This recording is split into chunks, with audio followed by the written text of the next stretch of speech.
आज लय दिवसानंतर सकाळी सकाळी आमच्या गावच्या प्रवरामायाच्या पात्रामध्ये आलो होतो. त्याला कारण होतं आमच्या थोरल्या घरच्या आजोबांचा दावा. आणि घरचे सगळे म्हणतात का बाबांचं लय चांगलं झालं, कारण बाबा 100+ झाले होते. वावरातले सगळे कामं करीत होती आणि पेपर सुद्धा बिगर चष्म्याच वाचत होती. शेवटपर्यंत कोणावर अवलंबून नाही राहिले. एकीकडे आम्ही डोके धुवून टक्कल करायसाठी नंबर लावत होतो, तर दुसरीकडे शास्त्रानुसार दाव्याचे सगळे विधी चालू होते. त्यांचा दावा पण एकदम खेळीमेळीत चालू होता. त्याचे त्या कार्यकर्त्यांना पहिल्यांदाच अशी लॉन पाहिली होती. अशा प्रकारे आम्ही इथे टक्कल करायला नंबर मध्ये बसलेलो आहे. मी इथं दुसरं कायला नाही, मी फक्त तो टक्कल पाहायला आलेली. अरे भाऊ एवढे वाट राहिले.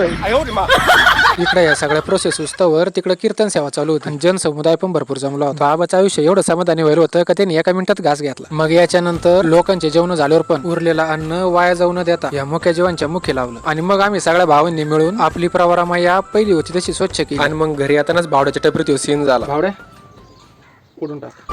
ओके. राम कृष्ण.